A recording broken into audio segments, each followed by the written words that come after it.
ओम ग्राम grim ग्रोम सह गुरुवे नमः। सत्य सनातन धर्म यूट्यूब चैनल पर आप सभी का स्वागत है। आइए सुनते हैं गुरुवार की कथा। गुरुवार का दिन भगवान विष्णु को समर्पित है। विश्व भगवान की पूजा करने से सभी प्रकार की मनोकामनाएं पूरी हो जाती हैं।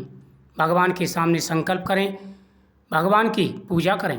केले के वृक्ष के सामने लोटे में जल भरें, हल्दी डालें, चने की दाल डालें, एक कटोरी में गुड़ और चना रखें, हाथ में चने की दाल लेकर के इस कथा का श्रवण करें। भारतवर्ष में एक प्रतापी और दानी राजा राज्य करते थे। वह नित्य गरीबों और ब्राह्मणों की सहायता करते थे। यह बात उसकी रानी को अच्छी नहीं लगती थी।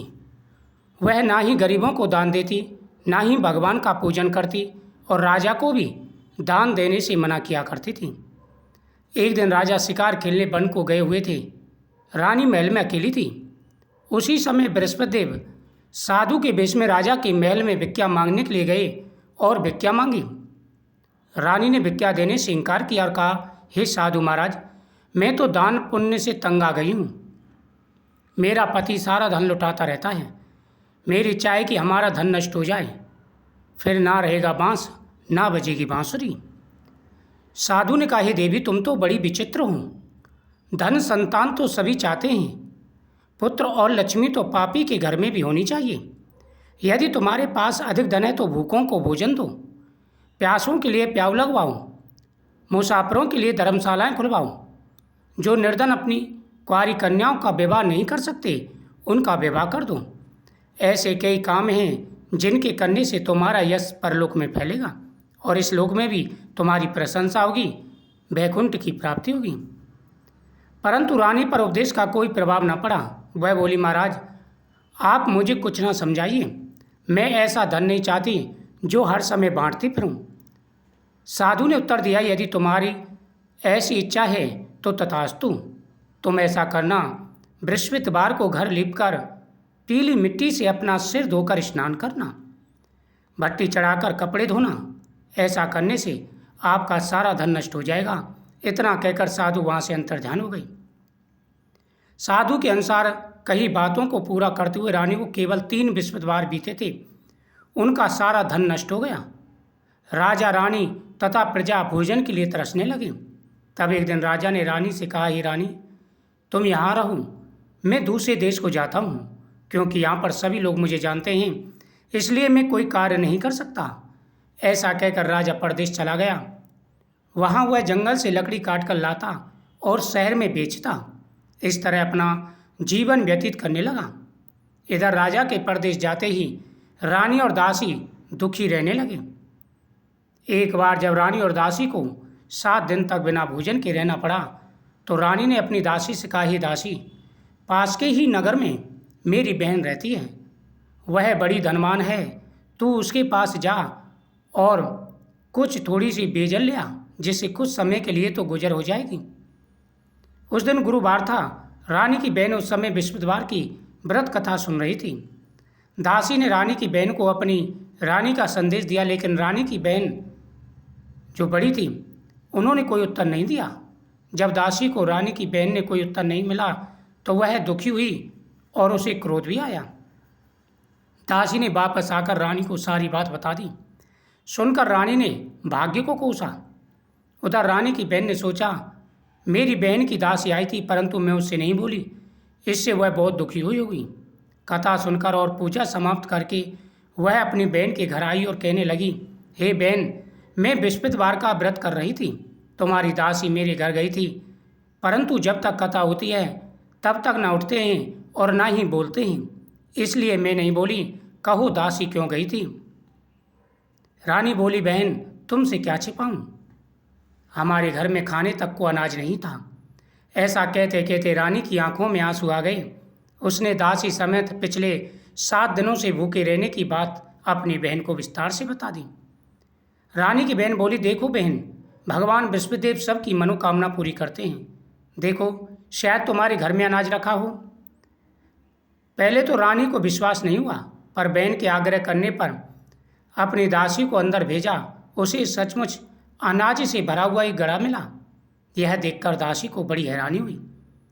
दासी रानी से कहने लगी, हे रानी, जब हमको भोजन नहीं मिलता तो हम व्रत ही तो करते हैं, इसलिए क्यों ना इनसे व्रत की विधि और कथा पूछ ली जाए ताकि हम भी विस्तार से कर सकें। तब रानी ने अपनी बहन से विश्वद्वार के व्रत के बारे में पूछा। उसकी बहन ने बताया, विश्वद्वार के व्रत में चने की दाल और मुनक्का से विष्णु भगवान का केले की जड़ में पूजन करें तथा दीपक जलाएं, व्रत कथा सुनें और पीला भोजन करें। इससे विश्वदेव भगवान प्रसन्न होते हैं। व्रत और पूजन विधि बताकर रानी की बहन अपने घर को लौट गई।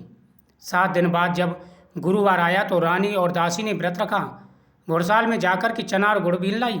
फिर उसने केले की जड़ तथा विष्णु भगवान का पूजन किया। पीला भोजन कहाँ से आए? इस बात को लेकर दोनों बहुत दुखी थे। क्योंकि उन्होंने व्रत रखा था, इसलिए विश्वदेव भगवान ने प्रसन्न होकर के एक साधारण व्यक्ति का रूप धारण कर 2 थालों में सुंदर सुंदर पीला भोजन दासी को दिया। भोजन पाकर दासी बड़ी प्रसन्न हुई। फिर रानी के साथ मिलकर भोजन ग्रहण किया। इसके बाद वे सभी गुरुवार को व्रत और पूजन करने लगी। बृहस्पति भगवान की कृपा से उनके पास फिर से धन संपत्ति आ गई। रानी फिर से आलस करने लगी। तब दासी बोली, देखो रानी, तुम पहले भी इस प्रकार आलस किया करती थी। तुम्हें धन रखने में कष्ट होता था, इस कारण हमारा सारा धन नष्ट हो गया था। अब तुम आलस मत करो, अच्छा काम करो, दान पुण्य करो, शुभ कर्मों में अपना धन नष्ट करो, अपना धन खर्च करो, जिससे तुम्हारा यश फैलेगा और संसार में प्रसिद्धि पाओगी। इस प्रकार रानी ने दासी की बात मानकर पितरों की पूजा, गरीबों को धन देना प्रारंभ कर दिया। रानी का यश फैलने लगा। उसका पूरे नगर में प्रशंसा होने लगी। विश्वद्वार व्रत कथा के बाद श्रद्धा के साथ आरती जरूर करनी चाहिए, इस बात का ध्यान रखें। एक दिन राजा दुखी होकर जंगल में एक पेड़ के नीचे आसन जमाकर बैठ गया। वह अपनी दशा को याद करके व्याकुल और रोने लगा। विश्वद्वार का दिन था। एकाएक उसने देखा कि निर्जल वन में एक साधु प्रकट हुए। वह साधु वेश में स्वयं बृहस्पति देवता थे। लकड़हारे के सामने आकर बोले, हे लकड़हारे, इस सुनसान जंगल में किस चिंता में बैठे हो? लकड़हारे ने दोनों हाथ जोड़कर प्रणाम किया। उत्तर दिया, महात्मा जी, आप सब कुछ जानते हैं, मैं क्या कहूँ? यह कहकर के रोने लगा। महात्मा जी ने कहा, तुम्हारी स्त्री ने बृहस्पति देव के दिन बृहस्पति भगवान का निरादर किया था, जिसके कारण रुष्ट हो तो उन्होंने तुम्हारी यह दशा कर दी। अब तो चिंता को दूर करके मेरे कहने पर चलो, तुम्हारे सारे कष्ट दूर हो जाएंगे। भगवान पहले से भी अधिक धनवान करेंगे। तुम विश्वद्वार के दिन कथा किया करो। 2 पैसे के चने मुनक के मंगाकर उसका प्रसाद बनाओ। शुद्ध जल से लोटे में शक्कर मिलाकर अमृत तैयार करो। कथा के पश्चात अपने परिवार और सुनने वाले प्रेमियों में अमृत व प्रसाद बांटकर आप भी ग्रहण करो। ऐसा करने से भगवान सभी मनोकामनाएं पूरी करते हैं। साधु के ऐसे वचन सुनकर लकड़हारा बोला, प्रभु, लकड़ी बेचकर इतना पैसा नहीं मिलता जिससे भोजन करने के उपरांत कुछ बचा सकूं। मैंने रात्रि में अपनी स्त्री को व्याकुल देखा है। मेरे पास कुछ भी नहीं जिससे उसकी खबर मंगा सकूं, और मैं कौन सी कहानी कहूँ? साधु ने कहा, लकड़हारे, तुम किसी बात की चिंता मत करो। बृहस्पतिवार के दिन रोजाना की तरह लकड़ियाँ लेकर शहर को जाओ। तुमको रोज से दूना धन प्राप्त होगा, जिससे तुम भले भांति भोजन कर लोगे तथा बृहस्पति की पूजा का सामान भी आ जाएगा। इतना कहकर साधु अंतर्ध्यान हो गए। धीरे धीरे समय व्यतीत होने पर फिर वही बृहस्पतिवार का दिन आया। लकड़हारा जंगल से लकड़ी काटकर किसी शहर में बेचने गया। उसे उन दिन से अधिक पैसा मिला। राजा ने चना गुड़ आदि लाकर गुरुवार का व्रत किया। उस दिन से उसके सभी कष्ट दूर हो गए। परंतु जब गुरुवार का व्रत अगली बार आया तो वह व्रत करना भूल गया। इससे बृहस्पति भगवान नाराज हो गए। उस दिन उस नगर के राजा ने विशाल यज्ञ का आयोजन किया। शहर में यह घोषणा कर दी, कोई भी मनुष्य अपने घर भोजन न बनावे, समस्त जनता में यह भोजन करने आवे। इस आज्ञा को जो न मानेगा उसे फांसी की सजा दी जाएगी। पूरे नगर में घोषणा करवा दी गई। राजा की आज्ञा अनुसार शहर के सभी लोग भोजन करने गए, लेकिन लकड़हारा कुछ देर से पहुंचा। इसलिए राजा उनको अपने साथ ले गई और ले जाकर के भोजन करा रहे थे कि रानी की दृष्टि उस खूंटी पर पड़ी जिस पर हार लटका हुआ था। वह वहाँ दिखाई नहीं दिया। रानी ने निश्चय किया कि मेरा हार मनुष्य ने चुरा लिया है। उसी समय सिपाहियों को बुलाकर उसको कारागार में डलवा दिया। जब लकड़हारा कारागार में पड़ गया और बहुत दुखी होकर विचार करने लगा, ना जाने कौन से पूर्व जन्म के कर्म से मुझे यह दुख प्राप्त हुआ है, उसी साधु को याद करने लगा जंगल में मिला था। उसी समय तत्काल बृहस्पति देव साधु के रूप में प्रकट हो गए। उसकी दशा देखकर कहने लगे, मूर्ख, तूने बृहस्पति देव की कथा नहीं करी, इस कारण तुझे दुख प्राप्त हुआ है। अब चिंता मत कर, बृहस्पतिवार के दिन जेल खाने के दरवाजे पर 4 पैसे पड़े मिलेंगे, उनसे बृहस्पति देव की पूजा करना। बृहस्पतिवार के दिन उसे 4 पैसे पड़े मिले। उसने कथा कही। उसी रात्रि को बृहस्पति देव ने राजा को स्वप्न में कहा, राजन, जिसको तुमने जेल में बंद कर दिया वह निर्दोष है। हार उसी खूंटी पर लटका हुआ मिलेगा, उन्हें प्रातः ही छोड़ देना, नहीं तो तुम्हारे सब कुछ नष्ट हो जाएगा। स्वप्न को देख करके राजा ने खूंटी पर हार देख करके लकड़हारे को बुलाकर क्षमा मांगी और उनको वहाँ से इज्जत के साथ विदा किया। राजा जब नगर के निकट पहुँचा तो उसे बड़ा आश्चर्य हुआ। नगर में पहले से अधिक बाग, तालाब, कुएं, धर्मशाला बन गई। राजा ने पूछा, यह सब किसका बाग और धर्मशाला है? नगर के लोग कहने लगे, यह रानी और बांदी का है। तो राजा को आश्चर्य और गुस्सा भी आया। जब रानी ने यह खबर सुनी कि राजा आ रहे हैं, उन्होंने बांदी से कहा, हे दासी, देख, राजा हमको कितनी बुरी हालत में छोड़ गए थे। हमारी ऐसी हालत देखकर कहीं दरवाजे से लौट न जाएं, दरवाजे पर खड़ी हो जा। दासी दरवाजे पर खड़ी हो गई। राजा आए तो उन्हें अपने साथ लेवा लाई। राजा ने तलवार निकाली और पूछने लगा, इतना धन कैसे प्राप्त हुआ? उन्होंने कहा, यह सब बृहस्पति भगवान की कृपा है। राजा ने निश्चय किया कि 7 रोज बाद तो सभी बृहस्पतिवार का पूजन करते हैं। मैं रोजाना व्रत किया करूँगा। हर समय राजा के दुपट्टे में चने की दाल बंधी रहती। एक दिन राजा ने विचार किया, चलो अपनी बहन के यहाँ हुआ मैं। इस तरह निश्चय कर राजा घोड़े पर सवार हो अपनी बहन के लिए मिलने चल दिया। रास्ते में कुछ आदमी मुर्दे को लिए जा रहे थे। राजा ने उनको रोकर कहा, भाई, तुम मेरी बृहस्पतिवार की कथा सुन लो। वह बोले, लो, इसको अपनी कथा की पढ़िए और हमारा यहाँ आदमी मर गया है। लेकिन उसमें कुछ बुजुर्ग भी थे। बोले, भाई, तुम अपनी कथा कहो, हम तुम्हारी कथा सुनेंगे। राजा ने कथा कही। कथा आधी हुई कि मुर्दा हिलने लगा और कथा समाप्त होते ही राम राम कह के खड़ा हो गया। आगे किसान खेत में हल चलाता मिला। राजा ने उससे कहा, भाई, तुम मेरी बृहस्पतिवार की कथा सुन लो। किसान बोला, जब तक मैं तेरी कथा सुनूंगा, जब तक 4 अरगे जोत लूँगा, अपनी कथा किसी और को सुनाना। राजा के हरते बैल पचाड़ खा के गए। किसान के पेट में बड़ी जोर से दर्द होने लगा। उस समय उसकी माँ रोटी लेकर के आई। उसने सारा हाल पूछा तो बेटे ने सभी हाल कह दिया। बुढ़िया दौड़ी दौड़ी घुड़सवार के पास गई और जाकर के कहने लगी कि मैं तेरी कथा सुनूंगी, अपनी कथा में खेत पर जाकर के। राजा ने खेत पर जाकर कथा कही, जिसको सुनकर उसका लड़का ठीक हो गया और बैल भी खड़ी हो गई। राजा अपनी बहन के घर पहुंचा तो बहन ने भाई की खूब मेहमानी की। दूसरे दिन राजा जगा तो वह देखने लगा सब लोग भोजन कर रहे हैं। राजा ने अपनी बहन से कहा, बहन, ऐसा कोई मनुष्य है जिसने भोजन नहीं किया हो? मेरी बृहस्पतिवार की कथा सुन ले। बहन बोली, भैया, यहाँ पहले उठते ही सब लोग भोजन करते हैं, अगर कोई हो तो मैं देख के आती हूँ। वह देखने गई, लेकिन उसे ऐसा कोई व्यक्ति नहीं मिला जिसने भोजन ना किया हो। अंत में कुमार के घर गई, जिसका लड़का 3 दिन से बीमार था। उसे मालूम हुआ। उससे अपने भाई की कथा सुनने के लिए कहा तो वह तैयार हो गया। राजा ने जा कर के बृहस्पतिवार की कथा कही। उसे सुनकर के उसका लड़का ठीक हो गया। अब तो राजा की प्रशंसा होने लगी। राजा ने अपनी बहन से कहा, बहन, हम अपने घर को जाएंगे, तुम भी तैयार हो जाओ। राजा की बहन ने अपनी सास से कहा, सास बोले, हाँ चली जा, परंतु अपने लड़के को मत ले जाना, क्योंकि तेरे भाई की कोई औलाद नहीं है। राजा ने यह सुनकर के बड़ी शर्मिंदगी महसूस की। बहन बोली, भैया, मैं तो चलूँगी, कोई बालक नहीं जाएगा। राजा बोला, जब कोई बालक नहीं जाएगा तब तुम क्या करोगी? बड़ी दुखी मन से राजा नगर को लौट आया। खटपाटी लेकर के लेट गया। रानी बोली, स्वामी, क्या बात है?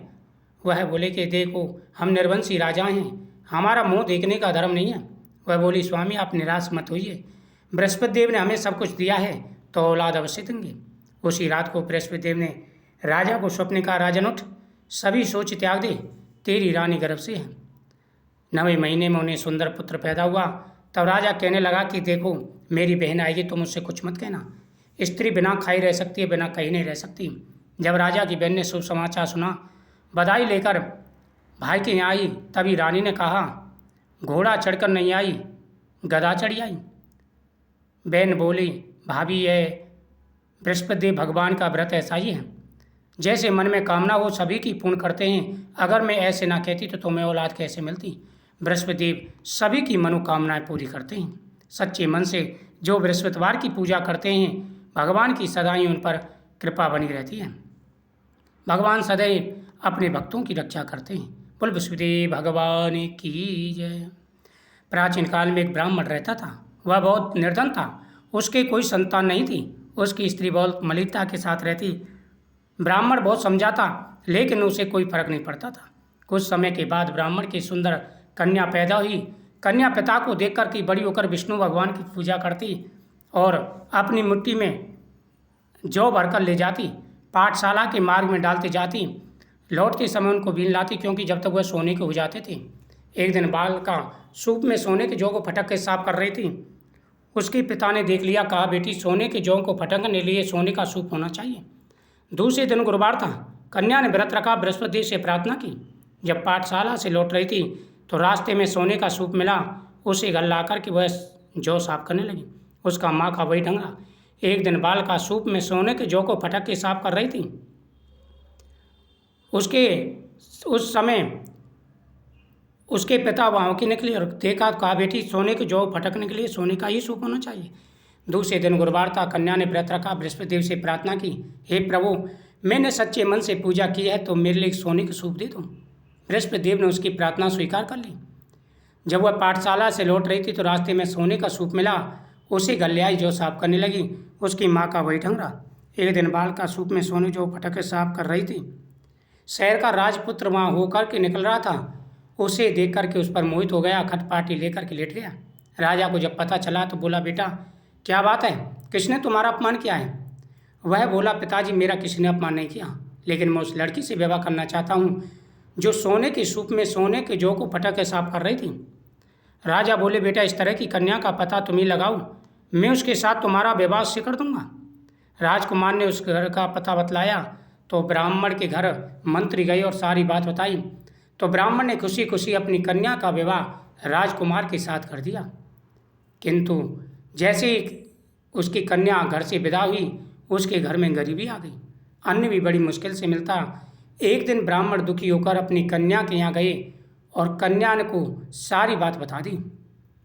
पिता की दुखी अवस्था को देखकर कन्या ने बहुत सा धन देकर पिता को विदा किया। कुछ समय तो ब्राह्मण का सुखपूर्वक व्यतीत हो गया, लेकिन फिर वही हाल हो गया। फिर वो अपनी कन्या के यहाँ गई तो कन्या बोली, पिताजी, आप माताजी को यहाँ लेवा लाइए, मैं उन्हें विधि बता दूंगी जिससे गरीबी दूर हो जाएगी। वह अपनी पत्नी को लेकर कन्या के यहाँ गया तो कन्या ने अपनी माता से कहा, हे माता, तुम विष्णु भगवान की पूजा करना, सारी दरिद्रता दूर हो जाएगी। परंतु उसकी माँ ने की बात नहीं मानी और प्रातःकाल उठकर अपनी पुत्री की बच्चे को झूठन को खा लिया।